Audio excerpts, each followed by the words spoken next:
কোন যুবক যদি পার্কে বসে বান্ধবীর হাত ধরে বসে থাকে, ফেরেশতারা কিন্তু ওই জায়গায় থাকে না, শরম করে। কি বলে, হে যুবক, বিবাহের আগে একটা নারীর হাত ধরে পার্কে বসে আসো, আল্লাহর ফেরেশতারা কি দেখে না? তোমার আমলনামায় কি বিষয়টা লেখা হচ্ছে না? তাহলে আল্লাহকে যদি ভয় করো, তাহলে কোন বান্ধবীর হাত ধরে নাই, বইয়ের হাত ধরে ঘরে বসে থাকবা। অন্য নারীর হাতকে স্পর্শ করা জায়েজ না হারাম? এই যে পরকীয়া প্রেম করে পর নারীকে নিয়ে যেখানে সেখানে যাও, আল্লাহর ভয় যদি তোমার অন্তরের ভিতরে থাকে, তুমি কোনোদিন 14ই ফেব্রুয়ারিতে একটা গোলাপ ফুল নিয়ে বান্ধবীর পিছে ঘুরতে পারো না। 5 টাকা ফকিরকে দেওয়ার ক্ষমতা নাই, আর 500 টাকার গোলাপ ফুল কিনে বান্ধবীর পিছনে ঘোরে। এরকম যুবক আছে না নাই? 14ই ফেব্রুয়ারিতে কারণ না ধরে টান দিয়েছো, কানে নিয়ে বাক বাকুম পায়রা করে পার্কে বসেছিলেন রে যুবক। প্রত্যেকটা কথা কিন্তু লিপিবদ্ধ করা হচ্ছে, কথা বলেন ঠিক কিনা? দিনের আলোতে রাতের আধারে গোপনে প্রকাশ্যে আপনি আমি যা করতেছি বাজান, প্রত্যেকটা কৃতকর্ম আল্লাহ তাআলা লিপিবদ্ধ করে রাখতেছেন, ফেরেশতাদের মাধ্যমে রেকর্ড করে রাখতেছেন। সরকারের যখন সিআইডি ডিএবি থাকে, আল্লাহর ফেরেশতারা গোপনে প্রকাশ্যে সবগুলো লিপিবদ্ধ করে রাখতেছেন। বিদায় সাবধান, আপনি দুনিয়ার জমিনে যা করেন, সুদ খাইতেছেন, ঘুষ খাইতেছেন, জিনা ব্যভিচারী করতেছেন, যা করতেছেন, মিথ্যা কথা ফাহিশা কথা বলতেছেন, সব কিন্তু লিপিবদ্ধ করা হচ্ছে। কোন দিক দিয়ে বাঁচার কিন্তু আপনার উপায় নাই। বাঁচার উপায় আছে একটাই, অপরাধ করেছেন, তওবা করে আল্লাহর রাস্তায় ফিরে আসা লাগবে। যুবকেরা বিয়ে করে, বাসর করে, বউ এক জায়গায়, যুবক আর এক জায়গায়। বিবি বলে, কি ব্যাপার, তুমি কি কাছে আসবা না? বলে, হুজুর বলেছে মহরানা পরিশোধ না করে স্ত্রীকে স্পর্শ করা যাবে না। আমাদের সমাজে অনেক যুবক আছে, বিবাহ করে কিন্তু স্ত্রীর মহরানা বুঝিয়ে দেয় না। স্ত্রীর মহরানা এটা প্রত্যেকটা নারীর হক। এই হক প্রতিষ্ঠিত করার দায়িত্ব হলো প্রত্যেকটা পুরুষের। আপনার স্ত্রীর মহরানা বুঝিয়ে দিয়ে তাকে বিবাহ করবে। আমরা মহরানা দেওয়া তো দূরের কথা, উল্টো যৌতুক নিয়ে বিয়ে করব। যৌতুক নেওয়া জায়েজ না হারাম? জোরে বলেন। খালি ওই যে বিদ্যুতের বিলে লেখা থাকলে হবে না, যৌতুক নেব না, যৌতুক দেব না, পল্লী বিদ্যুৎ, হ্যাঁ, ওই জায়গায় লেখা থাকলে হবে? কাঁচা পায়খানা খাওয়া যেমন হারাম, কন্যা পক্ষের কাছ থেকে জোর করে যৌতুক দাবি করা তেমনি হারাম। হে যুবক, তোমার অন্তরিকে মায়া দয়া নাই?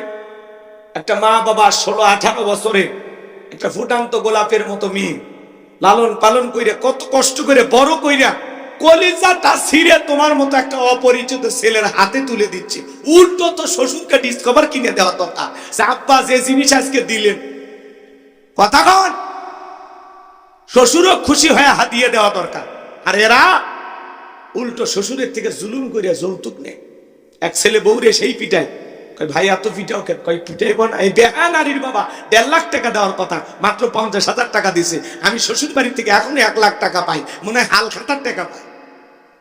যারা যৌতুকের জন্য বউকে মিটায়, এরা হলো ছোট লোক, কথা বলে ডেকেরা। আর যারা বরপক্ষ সাইজা কন্যা পক্ষের উপরে জুলুম করে, যে আমরা অমুক বংশের লোক, 300 জন 500 জন ছাড়া বরযাত্রী আমরা যাই না, এইভাবে জোর করে খাওয়ার সাথে ভিক্ষা করে খাওয়া ভালো। এই কথা বল, আপনার কয় লাখ টাকা হয়েছে, ছেলের বাড়িতে অনুষ্ঠান হবে, 10টা গরু জবাই করে এলাকা 10,000 লোককে খাওয়াই দেন, কোনো সমস্যা নেই। কিন্তু কন্যা পক্ষের উপরে জুলুম করা যাবে না। আর যেই বিয়েতে যত খরচ কম, সেই বিয়েতে তত বরকত বেশি। আর আপনারা কি করতেছেন? আতশবাজি, হই হুল্লা, মেহেদি উৎসব পাইছেন কইগুলো? কোন আলেম ওলামা বলে যে যে মেহেদির নামে, এই যে হলুদের নামে আপনারা যে রঙ্গলীলা করেন, বলেন কোন হুজুর কইছে? মেয়েরা হলুদ রঙের শাড়ি পরে ছেলের বাড়িতে যায় ছেলেকে হলুদ দিতে, আবার ওই পক্ষের কিছু লোক আসে হলুদ শাড়ি পরে মেয়ের বাড়িতে। এগুলো পাইছেন কই? নাটক সিনেমা দেখে শিখছেন, তাই না? আল্লাহ যেন এই জাতির মানুষকে হেদায়েত দান করেন, জোরে বলুন আমিন। মুসলমানের বিয়েতে 7 দিন বক্স ভাড়া করে টিকটিক আওয়াজ দিয়ে মাটি কেঁপে ফেলে দিচ্ছে, গান বাজনা। বিয়ে কার বাড়িতে? হিন্দুর বাড়িতে না মুসলমানের বাড়িতে? তাহলে বলেন, এই যে বিয়ের নামে যে আপনারা গান বাজনা করেন, জায়েজ না হারাম? এক মুরব্বী যা বলতেছে, বাবা আসরের নামাজ হবে এখন, তুমি একটু সাউন্ডটা কমায় দাও। তখন বলতেছে, বিয়ে কি প্রতিদিন করব? আরো আওয়াজ বাড়িয়ে দিছে, মুরব্বী এখন নামাজে দাঁড়ায় কাঁপে, এই বক্সের আওয়াজ খালি ঠিক ঠিক করে কথা কম।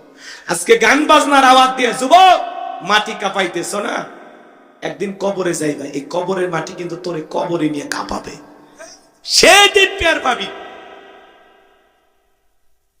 বিবাহের নামে গীত গান সম্পূর্ণ হারাম। আল্লাহ যেন আমাদের হেদায়েত দান করেন, জোরে বলুন আমিন। তরুণ শালীরা যায় তুলে ভাইয়ের গায়ে গায়ে কি সুন্দর করে হলুদ মাইকে দেয়, বউ পাওয়ার আগে শালীর টাচ কি যে মজা লাগে না, নির্লজ্জ বেহায় আমার শব্দ ছেলে।